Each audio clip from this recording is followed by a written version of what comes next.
मैं परमेश्वर पिता का धन्यवाद करती हूँ कि परमेश्वर ने इस नए वर्ष में फिर से एक बार अपने नया ताजा अभिषेक, नए ताजे तेल से हमारा मस्सा किया और हम सबको परमेश्वर ने तंदुरुस्ती में रखा कि हम परमेश्वर के वचन की अधीनता में आने के लिए अपने आप को सौंप सके। जैसे ये मरियम कहती है, मरियम के विषय में यीशु मसीह ने गवाही दी कि मरियम ने उत्तम भाग चुन लिया है। वो है यीशु मसीह के चरणों में रहकर परमेश्वर के वचन से लेने का। और यीशु मसीह कहते हैं कि ये भाग मरियम से कभी भी छीना नहीं जाएगा।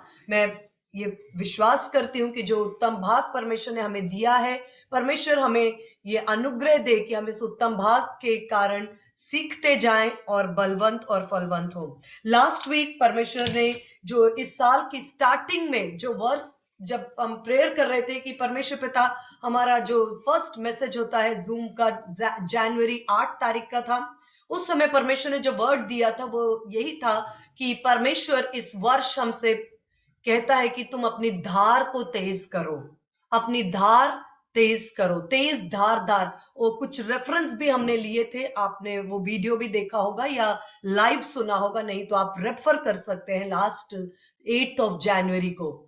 और लिखा है, युद्ध के लिए मैंने तुझे एक बैटल एक्स, एक फरसा, युद्ध में काम आने वाला एक एक्स, एक फरसे के समान रखा है। और सबोपदेशक 10 के 10 से हमने देखा था कि यदि कुल्हाड़ा थोथा हो तो बल अधिक लगाना पड़ता है। इसलिए परमेश्वर ने इस साल अपने लोगों के लिए इस बात को प्रेरित करने के लिए होली स्पिरिट ने कहा कि this year is an year of sharpening.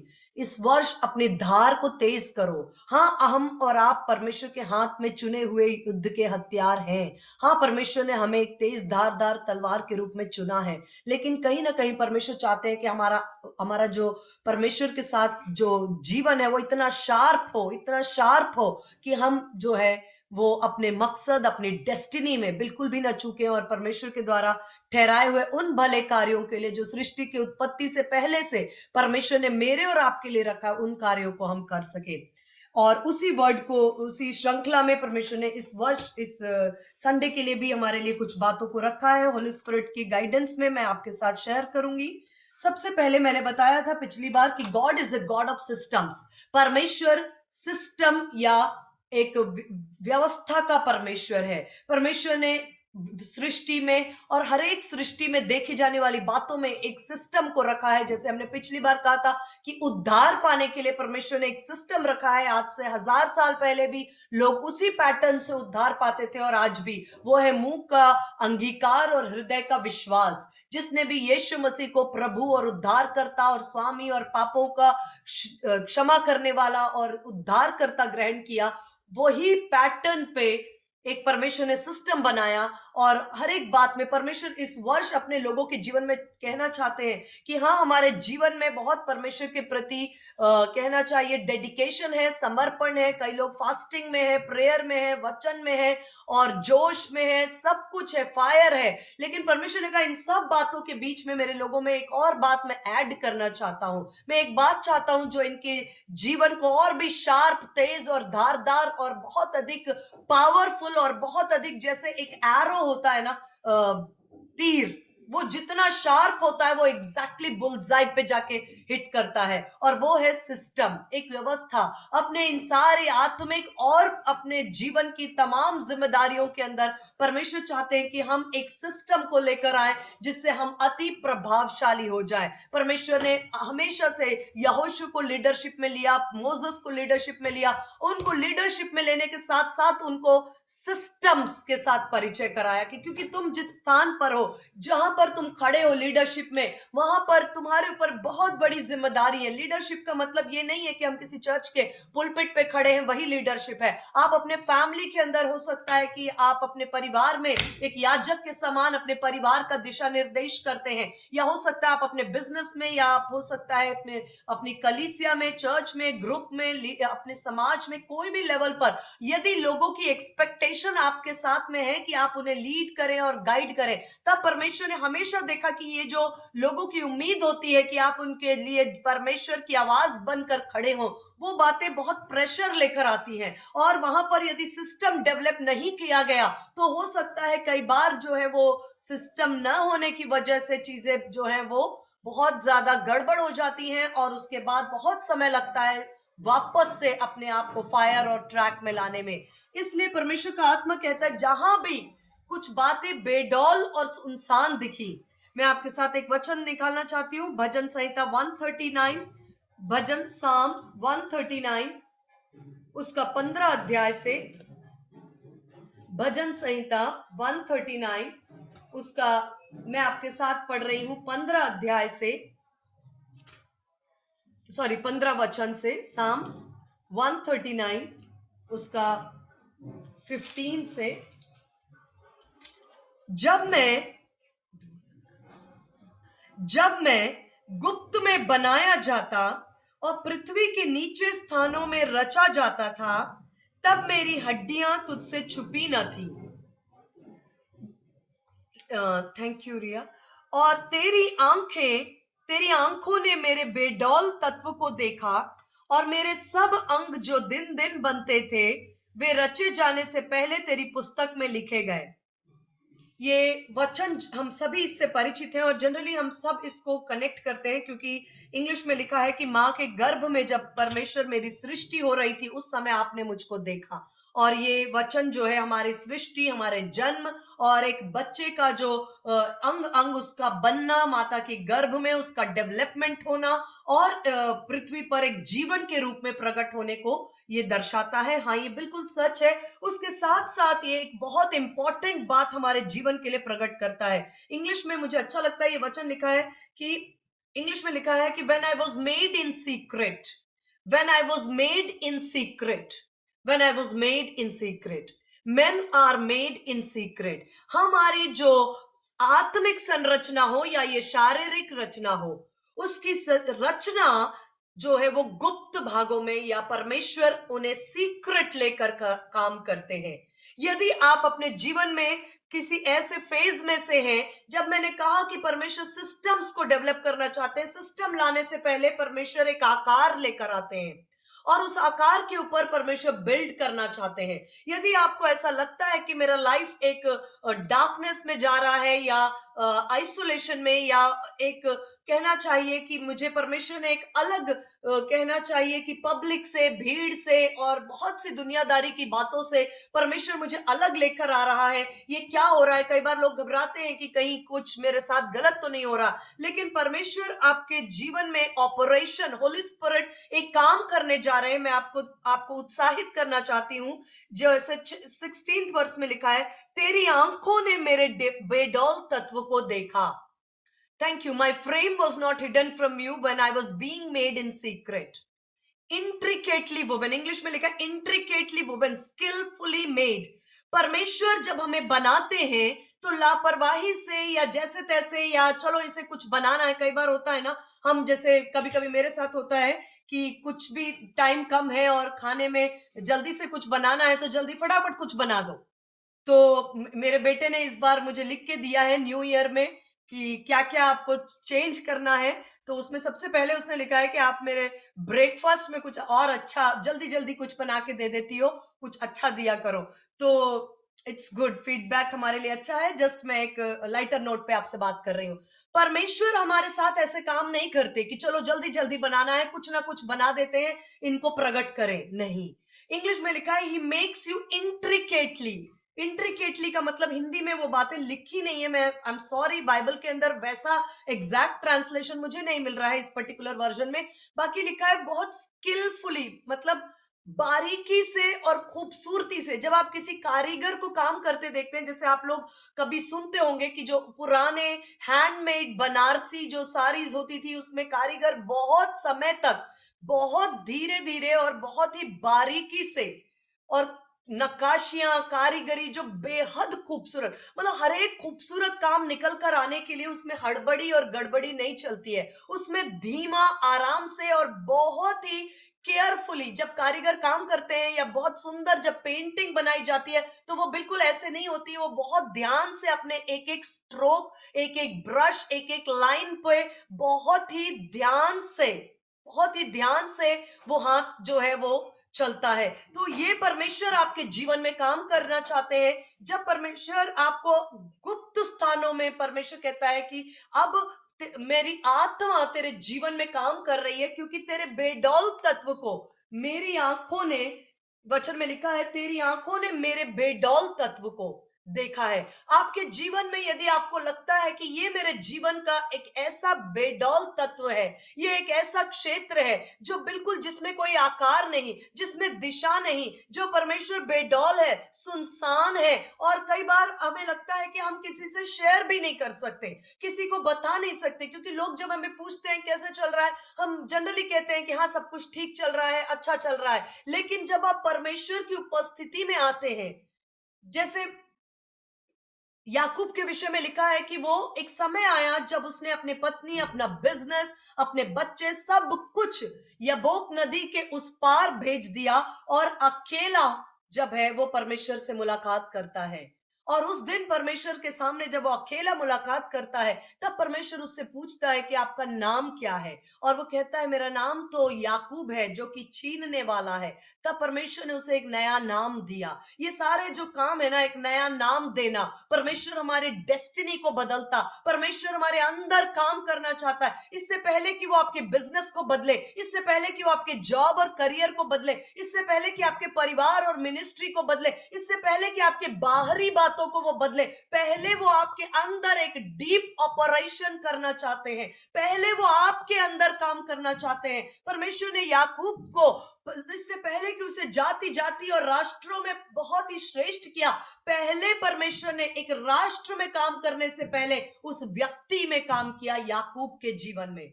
कहा अब से तेरा नाम याकूब या छीनने वाला या ग्रैबर या सप्लांटर नहीं होगा, तेरा नाम होगा इज़राइल, जो परमेश्वर का राजकुमार है।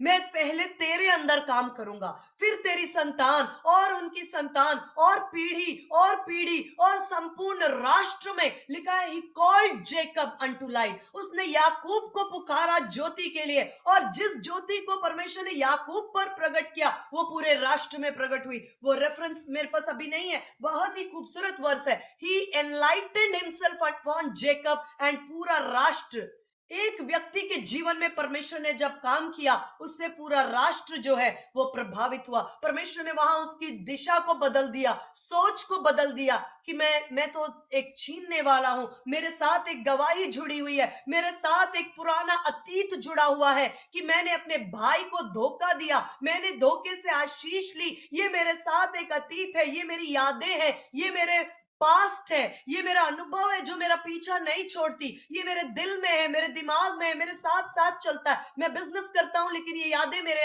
साथ बनी रहती हैं, मैं काम करता हूं, मैं फैमिली में हूं, मैं नौकरी पर हूं, लेकिन मेरे साथ ये यादें जुड़ी हुई हैं कि हाँ मैं एक धोखा देने वाला, इन बातों से मैं अलग नहीं हो पा रहा हूं। रात भर एक मलयुद्ध के जैसा बाइबल बताती है कि उस दूत, परमेश्वर के दूत के साथ उसका मलयुद्ध हुआ। वो दूत कोई और नहीं, स्वयं प्रभु यीशु मसीह का रूप था। और लिखा है कि रात भर जब पौ फटने लगी और याकूब ने कहा कि सुबह होने वाली है, मैं आपको किसी भी हालत में नहीं जाने दूंगा जब तक आप मुझे ब्लेस ना करें। और उन्होंने कहा आपका नाम क्या है? क्या सोचते हैं आप? परमेश्वर को क्या किसी का नाम नहीं मालूम है? लेकिन जब याकूब ने उस अकेले की मुलाकात में अपने हृदय के बेडौल तत्व को बता दिया कि प्रभु मैं आज बिजनेस में सफल हूं, मेरे पास 2 पत्नियां और खूब सारे बेटे बेटियां हैं, और मेरे पास धन है, सब कुछ है, सफलता है, लेकिन मेरा नाम ही मेरी पीड़ा है।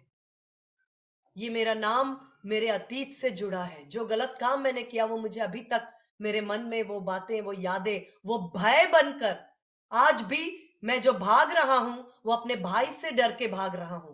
कहीं वो बड़ी सेना लेकर आए और मेरे साथ अपना बदला और अपने रिवेंज को पूरा करे, मेरे कहीं बच्चों को नुकसान ना पहुंचाए, कहीं ना कहीं वो गलत काम जो वर्षों पहले किया उसका भय मेरे अंदर जड़ पकड़ कर है। आज की रात में प्रभु यीशु मसीह, एक रात जब उसने परमेश्वर के साथ अकेले में अपनी पीड़ा को उंडेल दिया, परमेश्वर का वचन कहता है कि मेरी आंखों ने तेरे बेडौल तत्व को देखा है। हम दुनिया से मेकअप कर सकते हैं, अच्छी ड्रेस पहन सकते हैं, जैसे नामान ने भी सब कुछ छुपा लिया था। उसके पास एक आर्मी कमांडर की ड्रेस थी, उसके ऊपर बहुत सारे सितारे लगे थे, उसके जितने युद्ध उसने जीते थे उन युद्धों में जीतने की गवाहियां उसके ड्रेस पर स्टार्स या किसी न किसी प्रकार से लोग उसे एक योद्धा के रूप में जानते थे।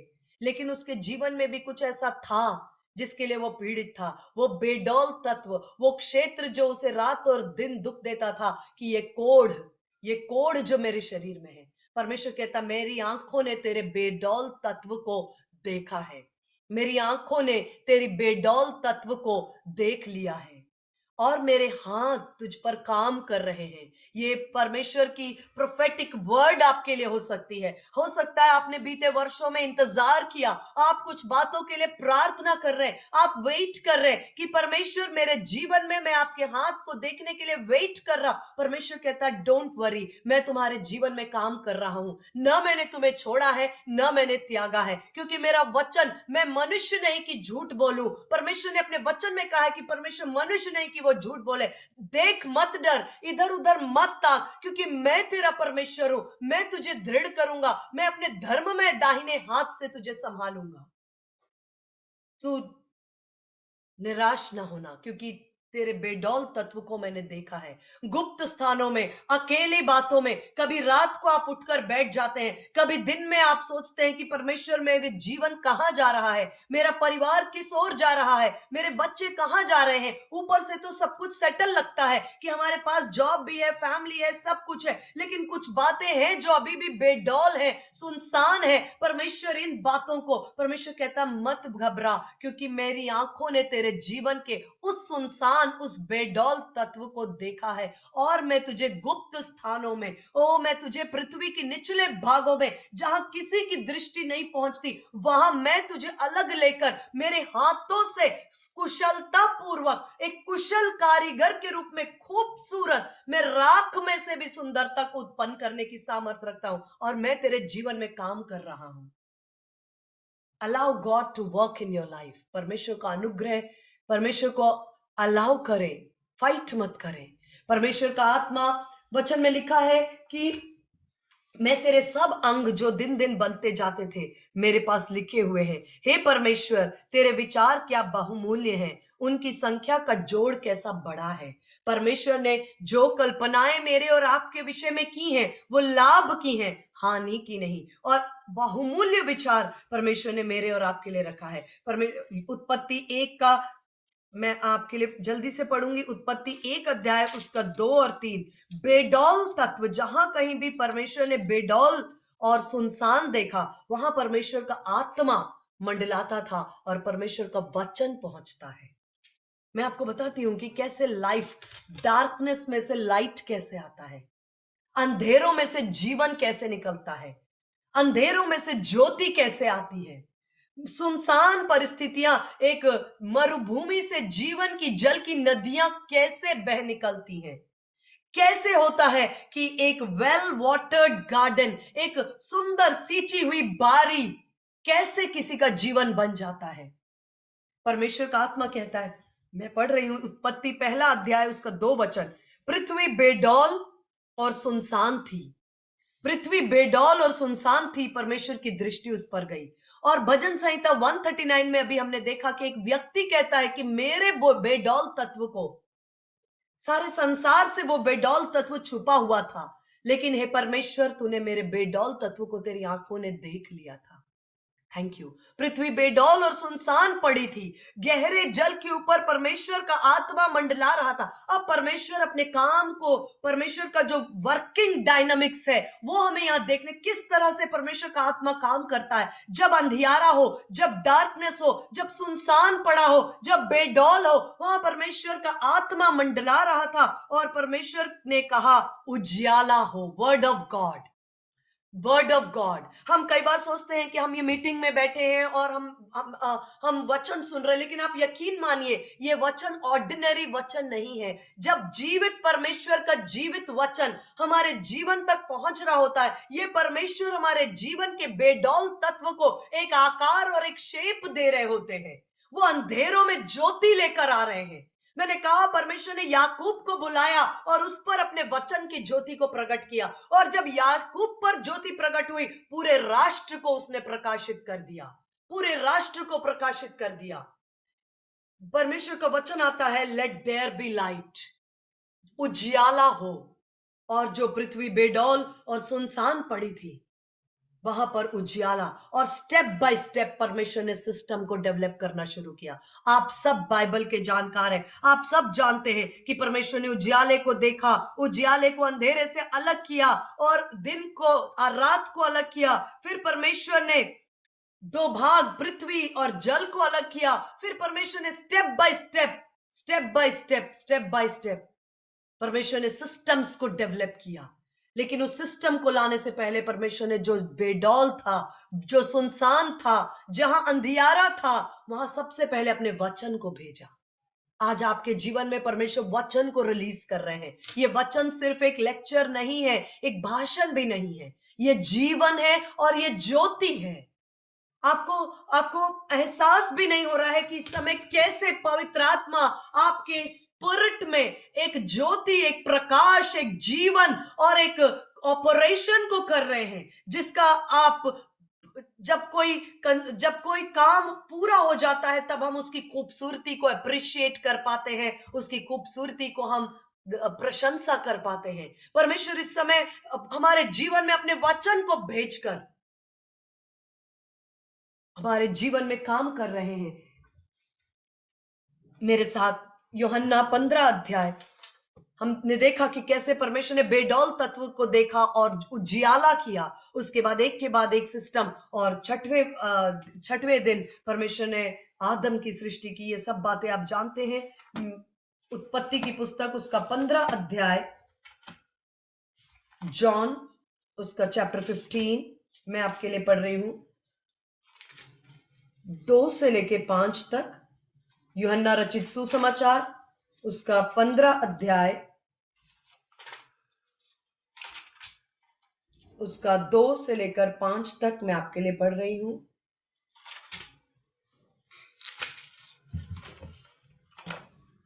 जो डाली मुझ में है और नहीं फलती, उसे वो काट डालता है। इसको मैं फर्स्ट वर्ड से पढ़ रही हूं। सच्ची दाखलता मैं हूं। ये यीशु मसीह के वचन है। अगर आप बाइबल में, इंग्लिश बाइबल में देखते हैं कि यीशु मसीह के वचन रेड लेटर्ड लिखे होते हैं, तो ये यीशु मसीह के मुंह से निकलने वाले वचन है। यीशु मसीह अपने विषय में कहते हैं, सच्ची दाखलता मैं हूं, मेरा पिता किसान है। ठीक है। फिर दूसरा वचन कहता है, जो डाली मुझ में है और नहीं फलती, वो उसे काटता है। इस पर मैं अभी बात नहीं करूंगी, लेकिन ये हमारा भाग है। और जो डाली मुझ में है और फलती है, यस, आप सब, हम सब फलवंत लोग हैं। हम यीशु मसीह में हैं। हम वो डाली हैं जो यीशु मसीह में बने हुए हैं और साथ में फलवंत भी है। वचन में लिखा है, जो डाली मुझ में है और जो फलवंत है, मैं उसे छांटता हूं ताकि वो और अधिक फल लाए। परमेश्वर का आत्मा, जैसे मैंने कहा, परमेश्वर तेज धार वाली हथियार, परमेश्वर का आत्मा, पिछले बार भी मैंने कहा, परमेश्वर हमें हमारे धार को तेज कर रहे हैं। हमारी धार को तेज कर रहे हैं। आपने कभी किसी औजार को तेज करता हुआ देखा हो तो आप सब जानते हैं। आप मुझे बताइए, कौन सा ऐसा औजार या चाकू है जिसे तेज करने के लिए उसे मखमल के कपड़े में लपेट कर 10 दिन के लिए रख दिया जाए और वो अपने आप तेज होकर निकले? क्या ऐसा होता है? हम सब जानते हैं कि ऐसा नहीं होता है। किसी मखमल के कपड़ों में या फूलों के गार्डन में उसे छुपा करके रख दें तो वो तेज हो जाए, या उसे किसी स्पॉन्ज में रख दें, या किसी कहना चाहिए कि किसी तिजोरी में रख दें तो वो तेज हो जाए। हम सब जानते हैं कि हथियार को तेज करने के लिए उसको धार दी जाती है, और वो धार देने का प्रोसेस एक तरह का, हम फिजिक्स की भाषा में उसको वैनिंग भी बोलते हैं। जैसे कोई ट्यूनिंग फोक्स वगैरह को, अगर उसको वैनिंग मतलब उसको शार्प किया जाता है, तो उसमें से कुछ अंश जो है ना वो कम भी हो जाता है, कुछ पदार्थ जो है उससे, मतलब कहना चाहिए कुछ उसके पदार्थ को हटाया जाता है, जिसको हम कहते हैं धार देना। जब धार दिया जाता है, यही वचन में लिखा है कि जो डाली मुझ में है और फलती है, मैं उसे छांटता हूं। काटना और छांटना एक पेनफुल प्रोसेस है, लेकिन परमेश्वर का आत्मा कहता है मैं उसे छांटता हूं ताकि वो और अधिक फल लाए। और एक वचन में लिखा है तुम्हारा फल बना रहे। हमारा काम, हमारा फल ऐसा ना हो कि आज टॉप पे है, कल जीरो है, फिर परसों टॉप पे है, फिर जीरो है। परमेश्वर हमें एक कंसिस्टेंट स्टेबिलिटी को देना चाहते हैं, स्थिरता। स्थिरता, आत्मिक अनुभवों में स्थिरता। ऐसे नहीं कि पिछले 3 बार प्रार्थना किया तो प्रार्थना का उत्तर आया, फिर 3 बार प्रेयर किया तो कोई आंसर नहीं आया या कोई हमें रिजल्ट नहीं मिला। परमेश्वर हमारे लाइफ से ये जो इन वेव्स है ना, वेव मतलब कभी उतार चढ़ाव अनुभवों में, कभी कि हम खूब प्रेयर कर रहे हैं 10 घंटे, और कभी 10 दिन तक एक भी बार हम प्रेयर नहीं कर रहे। कभी कभी 10 घंटे बाइबल पढ़ रहे हैं, कभी कभी 10 दिनों में एक बार भी नहीं पढ़ रहे। परमेश्वर ये सारी इंस्टेबिलिटीज के ऊपर वर्क कर रहे हैं, इंडिविजुअली, पर्सनली। परमेश्वर का आत्मा हर एक व्यक्ति, हम सोचते हैं हम इस भीड़ में हैं, लगभग 7 बिलियन या इतने लोग इस पृथ्वी पर हैं, पर हाँ, परमेश्वर की दृष्टि आप पर भी है। आपके उस, कहना चाहिए, आपने जब परमेश्वर को अपने अंधेरे कमरे में पुकारा है, परमेश्वर ने उस स्लाइट से स्लाइट आपकी पुकार को भी परमेश्वर ने सुना है, अनसुनी नहीं किया है। आप उसकी दृष्टि में अनमोल हैं और उसके विचार आपके लिए बहुत ही बहुमूल्य हैं। जो कल्पनाएं उसने आपके विषय में की हैं, वो लाभ की हैं, हानि की नहीं। और उसने आपके विषय में कल्पनाएं की हैं, आपको छोड़ा नहीं है, मुझे छोड़ा नहीं है। उसके पास हमारे लिए कुछ कल्पनाएं, कुछ ड्रीम्स हैं, और वो ड्रीम्स लाभ की हैं। वचन में लिखा है कि जो मुझ में बना रहता है, मैं उसे छांटता हूं ताकि वो और अधिक फल लाए। अब बात आती है छांटने की। हम सब बोलते हैं, हम गीतों में भी गाते हैं, प्रभु काटता है, प्रभु छांटता है। कई बार लोग सोचते हैं कि दुख पीड़ा से या नेगेटिव परिस्थिति से या रोग से या बीमारी से या एक्सीडेंट से परमेश्वर मुझे तैयार करता है, लेकिन परमेश्वर का वचन ऐसा नहीं कहता मेरे प्रियो। दुख से, बीमारी से, पीड़ा से, रोग से परमेश्वर हमें नहीं छांटता। वो परमेश्वर का तरीका नहीं है। रादर परमेश्वर के पास सबसे उत्तम तरीका है हमें सिखाने का, और वो उत्तम तरीका है परमेश्वर का वचन। मैंने इन बातों को ऐसे एक छोटा एग्जाम्पल मैं देना चाहती हूँ कि पिछले कई दिनों से मैं जेनू को बोलती हूँ, अपने बेटे को, कि तुम रात को जल्दी सोया करो। और पढ़ाई वो करता, कभी कभी 3 बज जाते हैं, हम उसको कहते हैं तुम जल्दी सोया करो, और चाहे तो मॉर्निंग में जल्दी उठ जाओ, जैसे 12 बजे सो जाओ और सुबह 4 बजे 5 बजे उठ जाओ। रात के 3 बजे तक पढ़ाई करना अच्छा नहीं है। बोलते रहे, लेकिन उसको लगता है मेरा जब तक कंप्लीट नहीं होगा मैं सोने नहीं जाऊंगा। वो पता और है पिछले क्या एक करती हफ्ते है? से, अपना माइक्स का ध्यान रखें, पिछले एक हफ्ते से ऐसा हुआ कि उसको हेडेक शुरू हुआ। अभी उसका कारण हमें भी नहीं पता, हो सकता है कोई साइनस या समथिंग, वट। जब हेडेक हुआ तो अपने आप एक रियलाइज हुआ कि नहीं, अब मुझे टाइम से सोना चाहिए। मैं आपको बताऊं, हमारा तरीका वो नहीं है कि हम किसी बच्चे को तकलीफ देकर सिखाएं। वो इंसान की फितरत है, ये हमारी ह्यूमन साइकोलॉजी है कि जब हमें कोई ठोकर लगती है तब हमें लगता नहीं यार ऐसे नहीं करना चाहिए, ऐसा करना चाहिए। लेकिन हम कहते हैं परमेश्वर ने दुख में, एक्सीडेंट में, पीड़ा में, बीमारी में मुझे कुछ सिखाना चाहता है। लेकिन परमेश्वर को इन चीजों से सिखाने की आवश्यकता कहाँ है मेरे प्रियो, जब परमेश्वर के पास सबसे उत्तम तरीका है, और वो तरीका है खुद परमेश्वर का जीवित वचन। ये अलग बात है कि हम दुख में जाकर परमेश्वर को याद करते हैं, या पीड़ा में जाकर कई बार हमारी बुद्धि खुलती है। कई बार हम जब नेगेटिव सिचुएशन में जाते हैं तब हमें याद आता है कि अरे ऐसा परमेश्वर ने कहा था और हमें ऐसा करना चाहिए था। ये हमारी हमारी कहना चाहिए इंसानी साइकोलॉजी है कि हम तकलीफ में जाने के बाद हमें कई बार हमारी बुद्धि खुलती है और समझ में आता है। लेकिन ये नहीं है कि ये तरीका परमेश्वर ने ठहराया है। कभी कोई टीचर बच्चे को कहता है आप पढ़ लो, आप पढ़ लो, आप पढ़ लो, तब आप फेल नहीं होंगे। लेकिन बच्चा नहीं पढ़ता है, वो 1 साल फेल हो जाता है, तब उसको लगता है कि फेल होने के द्वारा मुझे कुछ सिखाया है परमेश्वर ने। ऐसा नहीं है। फेल होने के बाद जरूर हमारी आंखें खुली हैं, हमें हमारे दिमाग में कुछ एनलाइटमेंट आया है, लेकिन ये तरीका नहीं है। तरीका यही है कि आपको बार बार कहा जा रहा है, काउंसलिंग के द्वारा, वचन के द्वारा, प्रोफेसी के द्वारा, परमेश्वर के पास उत्तम तरीका है काटने और छांटने का, वो है परमेश्वर का वचन, परमेश्वर का जीवित वचन। जब मैं बात करती हूं कि परमेश्वर का वचन हमारे जीवन को काटता और छांटता है, क्योंकि परमेश्वर के वचन में लिखा है कि आप मेरे साथ ये वचन मैंने पहले भी शेयर किया था, यिर्मयाह 20 का 9। यदि किसी को रिया अगर फ्लैश हो सकता है तो यिर्मयाह 20 का 9। तब तक मैं 23 का 29 देखूंगी। यिर्मयाह 20 का 9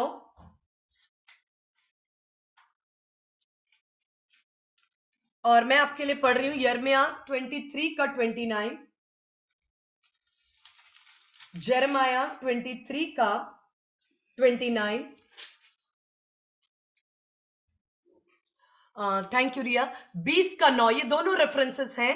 20 का 9 वापस फ्लैश करें। 20 का 9, यिर्मयाह 20 का 9 और 20 का 9 और 23 का 29। मैं आपके लिए पढ़ रही हूँ 23 का 29। यदि मैं कहूं मैं उसकी चर्चा न करूंगा, न उसके नाम से बोलूंगा, तो मेरे हृदय का की ऐसी दशा होगी मानो कि परमेश्वर का वचन मेरी हड्डियों में आग के समान है। मुझे वो वर्ष याद है, यिर्मयाह 20 के 9 में लिखा है, परमेश्वर का वचन मेरे हृदय में मेरे हड्डियों में आग के समान काम करता है। यदि मैं कहूं उसकी चर्चा ना करूंगा, ना उसके नाम से बोलूंगा, तो मेरे हृदय की ऐसी दशा होगी मानो मेरी हड्डियों में धधकती हुई आग हो। परमेश्वर का वचन, इंग्लिश में लिखा हुआ है कि वर्ड जो है एक फायर, परमेश्वर का वचन मेरे हड्डियों में एक आग के समान काम करता है। और यिर्मयाह का 23 का 9 कहता है, 23 का 9, यहोवा ने जो पवित्र वचन कहे हैं उन्हें सुनकर मैं ऐसे मनुष्य के समान हो गया। 29, सॉरी 29, 23 का 29, आई एम सॉरी, 23 का 29। यहोवा की ये वाणी है, क्या मेरा वचन आग सा नहीं, फिर क्या वह ऐसा हथौड़ा नहीं जो पत्थर को फोड़ डाले। मैं फिर से पढ़ती हूँ, यिर्मयाह उसका 23 का 29। यहोवा की ये वाणी है कि क्या मेरा वचन आग सा नहीं, फिर क्या वो ऐसा हथौड़ा नहीं जो पत्थर को भी तोड़ दे। हमारे हृदय को परमेश्वर ने मांस का हृदय दिया है। वचन में लिखा है कि मैंने पत्थर, इज़केल में लिखा है, मैंने पत्थर के हृदय को हटाकर तुम्हें मांस का हृदय दिया है। और यह भी लिखा है इब्रानियों में कि मैंने हृदय की पटिया पर व्यवस्था लिख दी है।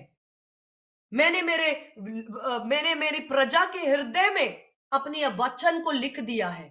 परमेश्वर ने पत्थर के हृदय को हटाकर मांस रूपी हृदय हमें दिया है। और वचन कहता है कि क्या परमेश्वर का वचन, क्या परमेश्वर की ये वाणी है, क्या मेरा वचन आग सा नहीं, फिर क्या ये एक ऐसा हथौड़ा नहीं जो पत्थर को भी तोड़ दे। परमेश्वर का वचन पावरफुल और सामर्थी है। जब परमेश्वर का आत्मा, उसका वचन काम करता है हमारे जीवन में। वचन में यह भी लिखा है एक जगह पर कि परमेश्वर अपने वचन के द्वारा ब्रॉन्ज यानी कि पीतल के किवाड़ों को भी टुकड़े टुकड़े कर देता है। He cuts the bars of iron asunder, वो लोहे की बेड़ों को भी टुकड़े टुकड़े कर देता है। लोहे की बेड़ों को भी परमेश्वर चकनाचूर कर सकता है। पीतल की जो बंधन है, बेड़ियां हैं, उनको ब्रेक करके परमेश्वर का वचन कहता है कि मैं बंधुआई में जो लोग फंसे हैं उन्हें मैं बाहर छुड़ा कर ला सकता हूं। परमेश्वर के वचन की सामर्थ को हम अंडर एस्टिमेट करते हैं, हम सोच नहीं पाते। परमेश्वर का अपना काटने और छांटने के लिए सबसे पहले परमेश्वर का वचन स्वयं आग के समान हमारे जीवन में आता है। और वो आग जो हरेक बातें हमारे जीवन, हमारे स्वभाव, हमारे चाल चलन में उचित नहीं है, क्योंकि पौलुस कहता है कि सब बातें मेरे लिए उचित है लेकिन सब बातें लाभ की भी नहीं। परमेश्वर इन दिनों हमें प्रॉफिट के विषय में बताते हैं कि क्या लाभ की है, उन पे चलो। हमारे मूड में क्या है वो मत करो।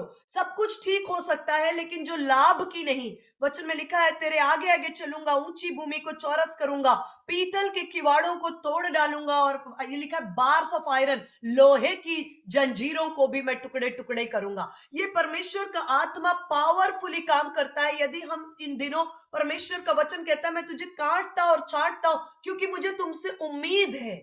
तुम ऑलरेडी फलवंत हो, तुम ऑलरेडी फ्रूटफुल हो, तुम फल नहीं लाते उस कैटेगरी में नहीं हो। तुम मुझ में बने हुए हो, तुम फ्रूटफुल हो, लेकिन अब मैं चाहता हूं कि तुम्हारा फल अधिक बढ़ जाए और तुम्हारा फल बना रहे, आंधी में भी बना रहे, तूफान में भी बना रहे, तुम्हारा फल हर परिस्थिति, हर आग में ताया जाए, लेकिन तुम्हारा फल बना रहे। सस्टेनेबल स्टेबिलिटी, सस्टेनेबल रिजल्ट्स, कंसिस्टेंटी, स्थिरता परमेश्वर अपने लोगों को प्रोवाइड करना चाहते हैं। हो सकता है पिछले कई वर्षों तक हमारे जीवन में उतार चढ़ाव का समय रहा, हम कई बार बहुत प्रार्थना करते, कभी कभी कुछ प्रार्थना नहीं कर पाते, कई बार बहुत उपवास करते, कभी कुछ भी नहीं कर पाते, कभी बहुत करते एक काम को, कभी बिल्कुल नहीं करते। परमेश्वर कहता है कि ये रैंडमनेस, ये पर्सनली परमेश्वर ने मेरे जीवन से भी, और कई बार मैं आपको बताऊं, काटने और छांटने के लिए कई बार परमेश्वर का आत्मा किसी भी रूप में आपके पास परमेश्वर का आत्मा आता है। यदि आप आत्मा में सेंसिटिव है, आप ग्रहण करेंगे परमेश्वर का वचन। डायरेक्ट आप बाइबल स्टडी कर रहे हैं, उस समय आपसे बात कर सकता है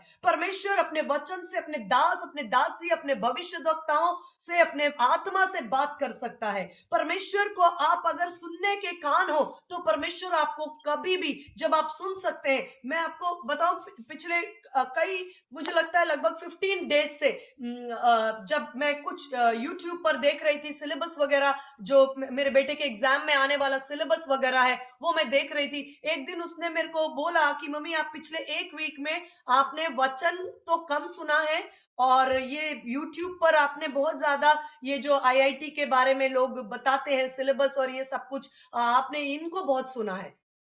तो मैंने उसको ये नहीं कहा कि अरे तुझे नहीं पता, तुम तो छोटे हो, हम बड़े, हमें पता है क्या करना है। नो, प्लीज ऐसी गलती हमें नहीं करनी है। आपको यकीन नहीं होगा, मैंने कहा आप बिल्कुल ठीक बोल रहे हो। मैंने उसको ये बोला कि जब आप बोल रहे हो, मुझे ऐसा लग रहा है कि ये बात मुझसे पवित्र आत्मा बोल रहा है। इज माई सन, वो उम्र में आप जानते हैं, is just 15 to 16 years old। लेकिन इससे क्या फर्क पड़ता है? परमेश्वर आपको सिस्टम देना चाहता है, आपको जगह जगह पर आपको पॉइंट आउट करते हैं और सिखाते हैं, आपको शेप देना चाहते हैं। लेकिन इससे कोई फर्क नहीं पड़ता कि परमेश्वर का वचन कहां से आ रहा है, डायरेक्शन कहां से आ रहा है। अरे आप तो बच्चे हो, आपको क्या पता, हम बड़े, हम सब कुछ जानते हैं, आप हमें क्या सिखाओगे? नहीं, ऐसी गलती कभी नहीं करना है हमें। यदि हम हम्बल है, हम सेंसिटिव है, हम बहुत बड़े बड़े एक्सीडेंट से बच जाते हैं यदि हम छोटे छोटे इंस्ट्रक्शंस को गौर करते हैं। मैंने लिटरली उसको ये बोला कि व्हेन आप जब बोल रहे हो, एग्जैक्टली मुझे लग रहा है ये होली स्पिरिट मुझसे बोल रहे हैं।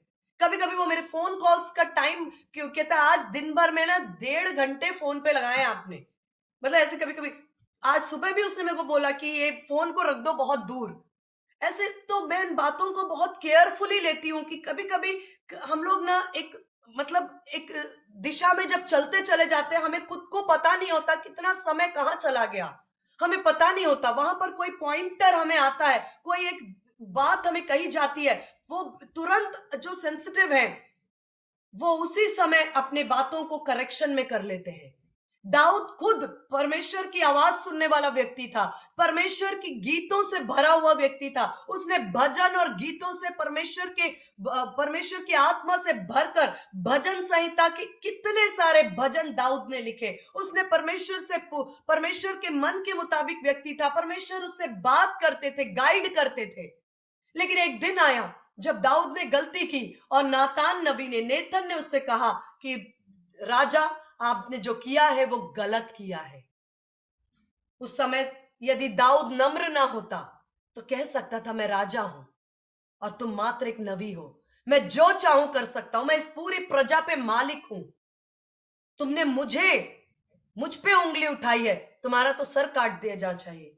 लेकिन आप सब बाइबल के जानकार लोग हैं, वहां दाऊद ने ऐसा नहीं कहा। दाऊद जैसे ही नेथन ने कहा गलत हुआ, जो तुमने किया गलत किया, उसने वहीं पश्चाताप किया, उसने वहीं अपनी गलती को समझ लिया।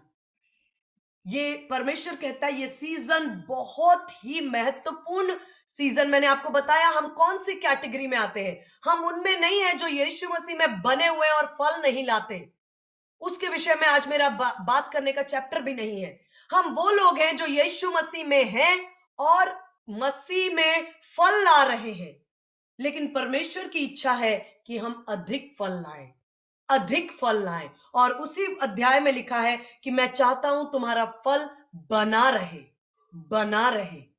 परमेश्वर हमें हायर लेवल पर अपग्रेड करना चाहते हैं। भलाई से भलाई, उन्नति से उन्नति, अभिषेक से अभिषेक, भरपूरी से भरपूरी, जय से जय, सामर्थ से सामर्थ में अपग्रेड करना चाहते हैं। उनकी कल्पनाएं हमारे विषय में लाभ की है, हानि की नहीं। हमें इस समय अधिक सेंसिटिव होने की जरूरत है। कौन सी दिशा से परमेश्वर हमें करेक्शन भेज रहे हैं? वो छोटे हो सकते हैं, वो बड़े हो सकते हैं, वो कोई भी आवाज हो सकती है जहां आपको कहे कि ये गलत है। हम उन चीजों के ऊपर अगर हम सेंसिटिव हैं, पौलुस कहता है कि मैंने समझ लिया, आत्मा में समझ लिया। यदि हम सेंसिटिव हैं, यदि हम परख पाएंगे, हम बहुत से डिजास्टर्स से, टाइम वेस्ट होने से अपने आप को बचा लेंगे। वरना परमेश्वर, जैसे सब लोग कहते हैं कि ठोकर खाने के बाद तो हर कोई सीखता है, लेकिन परमेश्वर का आत्मा अपने बच्चों से उम्मीद करता है कि तुम ठोकर ना खाओ, तुम मेरे वचन से कांटे और छांटे जाओ, सिस्टम्स में आ जाओ। परमेश्वर का आत्मा यदि अनुग्रह करे, हम नेक्स्ट टाइम इन बातों पर बात करेंगे, क्योंकि खास तौर पर जो इन दिनों जो हम बातचीत करते हैं, मेरे सिस्टर ने भी मुझे इस बात को कहा और एक और सिस्टर ने भी मुझे कहा कि बाइबल पढ़ने में, मैं यहां पर कंक्लूड करना चाहूंगी, बाइबल पढ़ने में कई बार हम कहते हैं वचन वचन पढ़ें, वचन पढ़ें, वचन पढ़ें, लेकिन कई बार ऐसा लगता है कि वचन हम उत्पत्ति से प्रकाशित वाक्य तक है, क्या पढ़ें? कई बार हम उसको अचानक से हम दूसरा राजा पढ़ने लगते हैं, कभी हम प्रेरितों के काम पढ़ने लगते हैं, कभी हम गॉस्पल पढ़ने लगते हैं, और कई बार हमें लगता है कि हमने एक अध्याय वहां से, एक अध्याय वहां से, एक अध्याय वहां से पढ़ लिया, और हम कुल मिला के क्यूमुलेटिवली एक डायरेक्शन में हमें लगता है कि कुछ सेटिस्फाइड ढंग से हमने अर्जित नहीं किया। तो इस तरह की बातें प्रैक्टिकल है। मैं आपको बताऊं, कई बार हम कहते हैं वचन पढ़ें, लेकिन जब आप किसी भी अपने प्रिय लोगों से बात करेंगे तो कई बार ऐसी बातें निकलकर सामने आएगी। ये बात मेरी सिस्टर भी मुझसे डिस्कस कर रही थी कि वो बोल रही थी कि मुझे प्रकाशन मिलते जाते हैं तो मैं उस दिशा में पढ़ने लगती हूँ, लेकिन कोई एक सिस्टम, और परमेश्वर ने दो लोगों के द्वारा इस बात को बात किया और हमने खुद ने इस बात की आवश्यकता को महसूस किया कि ये बात सच है कि हम बोलते हैं वचन पढ़ें, लेकिन कई बार लोग बहुत अच्छी तरह अपने लिए सिस्टम डेवलप कर पाते हैं, लेकिन कई बार हम एक दूसरे की हेल्प भी कर सकते हैं। कई बार खुद के पास बहुत सारे बाइबल रीडिंग प्लान्स आजकल अवेलेबल हैं, लोगों के पास होते हैं, लेकिन कई बार वो बाइबल रीडिंग प्लान्स इतने ज्यादा हेल्पफुल नहीं होते, क्योंकि उसमें एक दिन में 10-10 अध्याय, 5-5 अध्याय पढ़ने के लिए कहा गया है, और उतना हर कोई शायद 5 या 10 अध्याय एक दिन में ढंग से पढ़ ले, ऐसा बहुत मुश्किल होता है। हर किसी का लाइफस्टाइल और डिमांड्स और रिस्पॉन्सिबिलिटीज के अकॉर्डिंग। तो परमेश्वर का आत्मा हमें गाइड करे। मैं इस विषय पर हम प्रेयर करेंगे, और शायद में भी 1-2-3 दिनों के अंदर मैं और भी अपने जो स्पिरिचुअल टीम है उनके साथ डिस्कस करने के बाद हम सोचते हैं कि हम एक बाइबल का एक प्लान, जैसे फॉर एग्जांपल हमने एक हफ्ता डिसाइड किया है कि इफिसियों की पत्री हम सब जो भी उसमें अपनी स्वेच्छा से, प्रेशर नहीं है, जरूरी भी नहीं है, यदि आप उसमें, आपके पास अपना प्लान है, आप बेशक उस प्लान में कंटिन्यू हो, लेकिन अगर आप चाहते हैं कि नहीं आप हमारे साथ मिलकर, तो हम साथ मतलब ये नहीं है अपने अपने घर पे हम, जैसे इफिसियों की पत्री के लिए मैंने क्यों कहा एक हफ्ता, क्योंकि उसमें 6 ही अध्याय हैं। तो आप प्रतिदिन एक अध्याय भी ढंग से हम पढ़ते हैं, मनन करते हैं, सीखते हुए, तो हमें 1 वीक में वो कंप्लीट होता है। फिर उसके ऊपर हम 5 या 6 प्रश्न भी फ्लोट कर सकते हैं, जिससे कि ये पता चले कि हमने उस अध्याय का निचोड़ क्या है, उससे हमारे आत्मिक जीवन में क्या उन्नति होगी, उससे मेरे आत्मिक जीवन में मुझे अब नेक्स्ट एप्लीकेशन क्या है। पढ़ तो लिया, लेकिन उसको हमें जीवन में कैसे अप्लाई करना है? बहुत सारा ज्ञान इधर तो आया, लेकिन अब जीवन में उसको कैसे अप्लाई करना है? इस तरह से हम अगर किसी, जैसे हमने 2 हफ्ते का टाइम लिया और हमने पहला कुरिन्थी के लिए रखा, क्योंकि उसमें लगभग 15 अध्याय हैं, 16 अध्याय, तो 15 अध्याय पढ़ने के लिए हमने अगर 15 डेज अलॉट किए हैं, या जो भी, ये मैं एक जस्ट एग्जाम्पल आपके साथ शेयर कर रही हूँ। प्रभु का आत्मा से हम बहुत पिछले 3 महीने से प्रेयर कर रहे थे कि परमेश्वर आप कुछ तो हमें सिग्नल दे रहे हैं, लेकिन क्लियर नहीं हो रहा है कि नेक्स्ट आप क्या चाहते हैं कि हम करें। लेकिन मुझे लगता है कि परमेश्वर इस दिशा में हमें चाहते हैं कि हम एक सिस्टम की जब बात करते हैं तो हम एक प्रेयरफुली, अपनी बुद्धि से नहीं, पवित्र आत्मा की अधीनता में, कुछ अपने स्पिरिचुअल टीम के साथ हम लोग डिस्कस करके कोई एक सिस्टम पे आए कि चले आए हम, जो लोग आप शामिल होना चाहते हैं, या आपकी टोटली आपकी इच्छा है शामिल होने का, मतलब एक हफ्ते में आप अपने घर पे 1 हफ्ता 10 दिन जो भी हम एक टाइम सेट करेंगे उसमें उस पुस्तक को आप पढ़ सकते हैं। उसके ऊपर 5 या 10 जितने भी क्वेश्चंस कुछ महत्वपूर्ण जिससे कि गहराई से आपने उसमें क्या समझा वो आप जरूर उसको एक कॉपी, डायरी, नोटबुक, रजिस्टर में नोट करते जाए। और मैं समझती हूँ इस साल के अंत तक अगर हमने इसको कंटिन्यू कर पाए परमेश्वर के अनुग्रह से, तो by the end of this year 2023 दिसंबर आपके पास आपका नोटबुक और आपकी आत्मा इस बात की गवाही होगी कि आपने आत्मिक रीति से एक लेवल पर वचन के साथ जब आप ग्रो किए, वचन में आपने जड़ पकड़ा, वचन की ज्योति आई, तो वचन ने आपके जीवन के हर क्षेत्र को ज्योतिर्मय किया है। ये गवाही ना हो, ये हो नहीं सकता, क्योंकि ये परमेश्वर का वचन है। तो ये हमारे लिए एब्सोल्यूट फ्रीडम होगा कि जो लोग हमें कहेंगे कि ये सिस्टर आप हमें भी ये प्लान शेयर कर सकते हैं और हम इसके क्वेश्चंस को भी अपने नोटबुक में लिखना चाहेंगे, कभी उसके आंसर्स भी डिस्कस करना हो, तो वो एक अलग एस्पेक्ट है, हमने उस पर नहीं सोचा है। और अगर आप कहते हैं तो हम जो लोग हमसे कहेंगे हम उनके साथ ये प्लान शेयर करेंगे।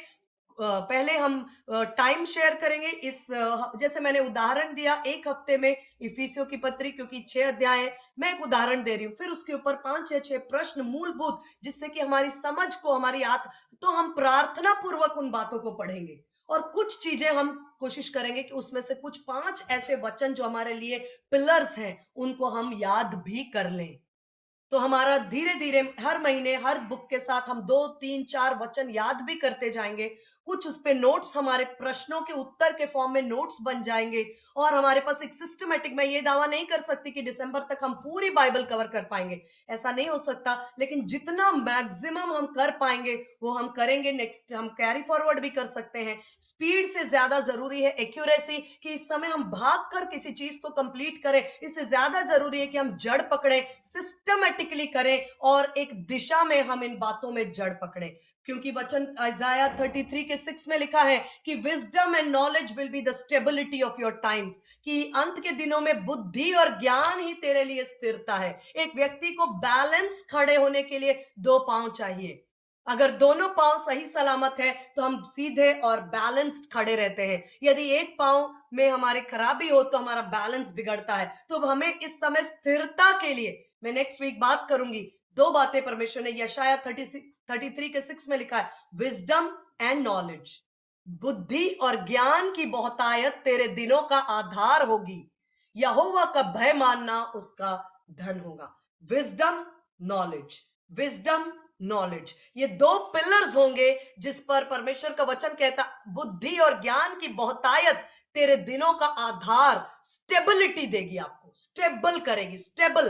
फिर हम ऐसे ऐसे ऐसे नहीं रहेंगे, हम एक स्टेबल, एक चट्टान के समान परमेश्वर हमें स्थिर करना चाहता है। मैं धन्यवाद देती हूँ कुछ ऐसे स्पिरिचुअल अच्छी बहनों के लिए, भाइयों के लिए जो समय समय पर कुछ बातों को शेयर करते हैं, तो हमें और अच्छी बातें निकल कर आती हैं। मैं यहाँ रुकना चाहूंगी इस समय। मैं रिक्वेस्ट करती हूँ, सिस्टर सीमा है हमारे बीच में क्या? सिस्टर सीमा आप हैं? जी जी सिस्टर, प्लीज हमें प्रेयर में एक छोटी प्रेयर में लीड करेंगे जिन बातों के लिए हम शेयर करते हैं। Hallelujah, thank you Jesus. धन्यवाद हो प्रभु जी। प्रभु, जैसे जैसे हमारे जीवनों का समय गुजरता है आप हमें धारदार बनाते हैं, इसके लिए हम धन्यवाद देते हैं। आपके वचन हमारे हथौड़े की तरह हमारी जिंदगियों में काम करते हैं, इसके लिए हम धन्यवाद देते प्रभु। और हम और चाहते हैं पिता परमेश्वर कि हम काटे और छांटे जाएं और आपका वचन हमारे अंदर एक नई खूबसूरती को, उस बेडौल तत्व में प्रभु जी आपकी सामर्थ जो छिपी हुई है, आपकी खूबसूरती जो हमारी जिंदगियों में बनाई गई है आपकी इमेज में प्रभु जी, वो और भी उस पृथ्वी पर रहते हुए भी निखारी जाए। पवित्र आत्मा, हम आपके लोगों के साथ इस संगति के लिए हम आपको धन्यवाद करते हैं। पिता परमेश्वर, जो अगुवाई आप सिस्टर को दे रहे हैं खुदावन, और इन वचनों के माध्यम से हर एक मजबूत किया जा रहा है खुदावन, यीशु मसीह, हम उसके लिए धन्यवाद धन्यवाद धन्यवाद देते हैं। पवित्र आत्मा, आगे भी इस सेवा को आप ही आगे अगुवाई करते हुए ले चलिए, और हम में से हर एक को प्रभु जो आशीष आप देते हैं उसके लिए भी हम धन्यवाद देते हैं। और हम चाहते प्रभु इस सेवा के द्वारा और भी अनेक लोग तैयार किए जाएं और तेरी याजकीय सेवा के सेवक सेविकाओं के रूप में प्रभु जी बहुत से लोग तेरी महिमा का कारण बनने पाए। हम सिस्टर को, ब्रदर को, उनके बेटे को, सबको ब्लेस करते हैं। जितने सुन रहे हैं प्रभु, जितने अटेंड कर रहे हैं, उन सब के लिए हम आशीष को मांगते, आत्मिक उन्नति को मांगते, और जो वचन प्रभु जी बोया जा रहा है, जो वचन सिखाया जा रहा है, वो और भी हम सबके जीवन में फलवंत होने पाए। धन्यवाद हो प्रभु जी, आपको महिमा मिले। हर एक योजनाएं जो आपने झुंड के लिए बनाई है, खुदा की सेवकाई के लिए बनाई है, उसे और प्रकट करते जाइए ताकि धुंधला साफ हो सके प्रभु, और हम तेरे को आमने सामने देखने पाए। वचन के इस दर्पण में और भी अपने आप को भी हम देखने पाए और अपने आप को तैयार कर सकें। धन्यवाद हो पिता परमेश्वर, यीशु मसीह के नाम से मांगते हैं, आमीन।